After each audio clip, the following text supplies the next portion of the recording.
really represents Juventus to me, what's a real difference is that you have a real DNA, real values with a club. I started supporting Juventus, the best club in the world, long time ago, but really long time ago. I was a kid, and it was not an instant love like watching a game on television and saying that's my team, but it started actually gradually. I believe we were in the 87, 88 at the time. I was playing in the street football with my cousins. We were playing penalty shootouts, and all of us we had to take one specific player. I was not really a big fan of one club, so I didn't know, and they were choosing, Rijkaard, they were choosing Van Basten, all the big Milan players, the Dutch ones. And they were actually mocking me a bit, my cousins, because they were saying, you know what, you are Atalanta fan, you are Udinese fan. I was a bit like, they are trying to fool me. So when I went home, I asked my father, what team are we supporting? And then he said, we are supporting Juventus, It's black and white. That's what we are. And then I start to be a Juventino without having the knowledge or being aware of what it was. But of course, then you arrive with Italia 90, the World Cup in Italy, where you see two amazing players, Roberto Baggio and Salvatore Schillaci, Totò. And then you know that they are Juventus players. And then, you start to have that really bound of, wow, I chose actually the good team because these two players are playing in the team that I love.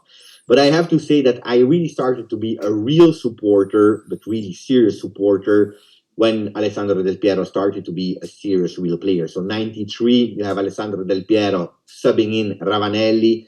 I am already a Juve fan at that moment. I see that kid entering, and that was the moment where I said, okay, this is forever and ever my team. To explain, but you can go on Google and you can type in Juventus, and you will see how many trophies you have in your museum. 38 won the title of Italy, Scudetto. You won 2 Champions League. You won every European competition. You were the first club to also win all the competition. And if you are looking at the trophies, probably there is already a difference with the two Milan clubs, Milan and Inter, that both have not even 20 Scudetti.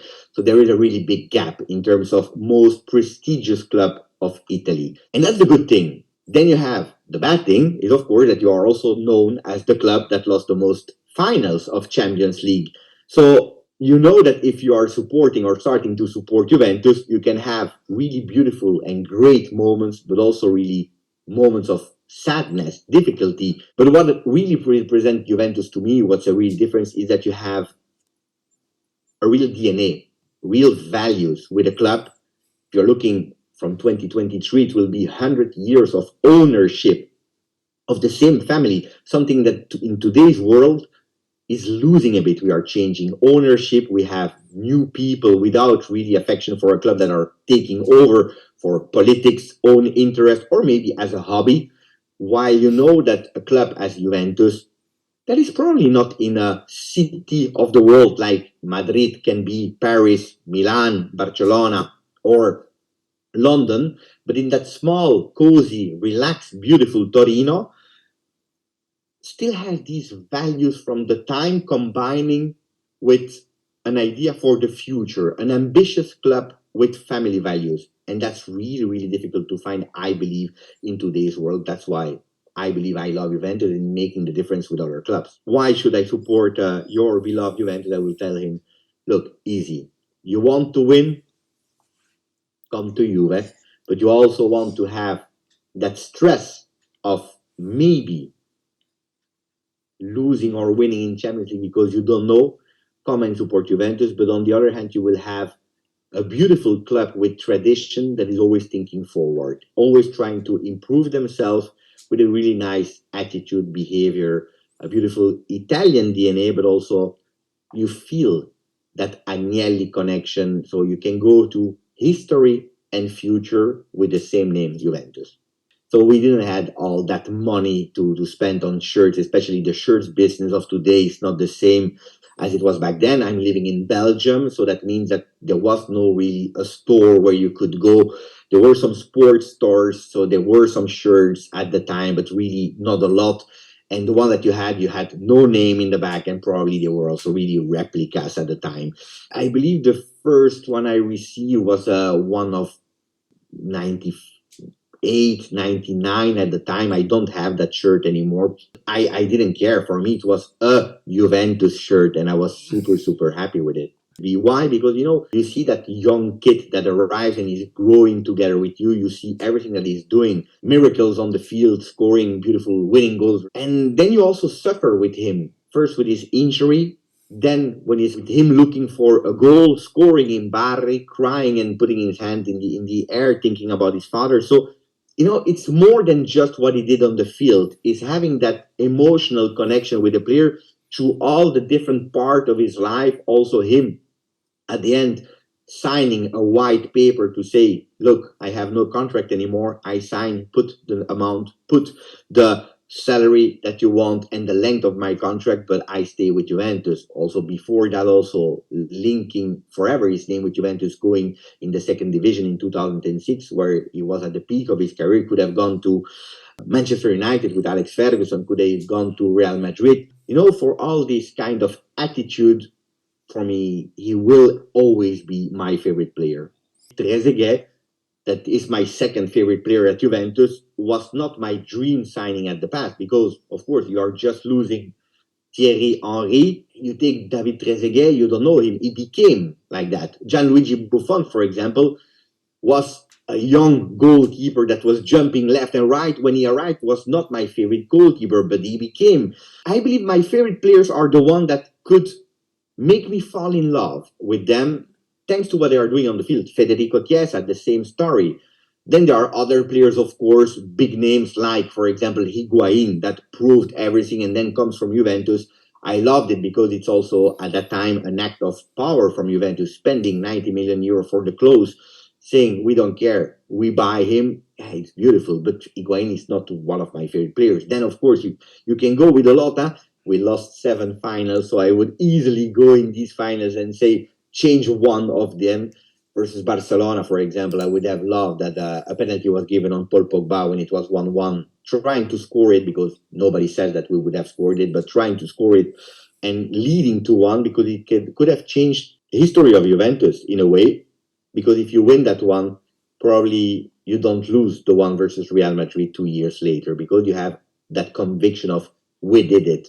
On the other side, I would say, I would have loved to not play the game in 2000 in Perugia, where you have crazy rain that is coming, the ball is not bouncing on the ground, and you're obliged to play, and you lose that Scudetto. So there are some games like that, turning points where you say, these results, I would have loved to change them. But I believe that the past and also the sad moments are part of the club, are part of you as a supporter. So I don't know if I would change a particular result on the field. Of course, a moment that I would have changed was in 2006 when they sent us in second division because they wanted to be super fast in judging the biggest club of Italy, and in 1 month without having evidences, well, they open a process and they send it in second division where the history of Juventus changed. Then, of course, you can speak again about if we would not have gone in second division, would we have win 9 Scudetto in a row later? We don't know. But of course, that one is not nice because you have a reputation of being a club that cheated, that pays referee, that alternated games. While if you are investigating a bit more, you are seeing that none of these accusations were at the end correct, and we were not guilty for these kind of things. The board of directors is all resigning, and so on and so on.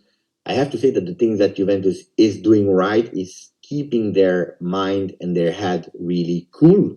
I love the new way of Juventus of communicating through their own site, where they explain also that they want to defend themselves from all the accusation around, but they are not going totally in flipping mode and going on social media back and forth with really strange things. They wait, they claim their innocence or that they acted really correctly, and they are also saying it. We think that we acted correctly and that we are innocent, we will try to prove it. On that side, Juventus is acting, I believe, really correctly in saying also we see what is happening around and we do it. Now, if you're speaking about the field, well, giving continuity also to a coach that has been discussed a lot. But it's also part of Juventus. You don't finish a coach in the middle of the season. You start a project with someone, you finish the season with someone. Giving continuity and trust. A lot of times we are complaining about we are missing people management in whatever company. We are not treated as human. Well, Juventus as a club is a business, of course, like all the big clubs, but you still have that people factor. And supporter, they don't see it with that eye. But on the other hand, you are not just putting a coach out because he's failing for a few months, even if a few months can be 18 months. Well, you continue to trust him without being blind, and that doesn't mean that you will continue 10 years with it. But I believe that is also a strength of a company that is believing in humans and saying, okay, we failed, we know where the problem is. Can you tell me yes or no if you have a solution? If he has a solution, even if it's a difficult one and that we don't see it, well, we try to continue. We try together to bring it until the end of the season, and then we'll see. This is what I really appreciate.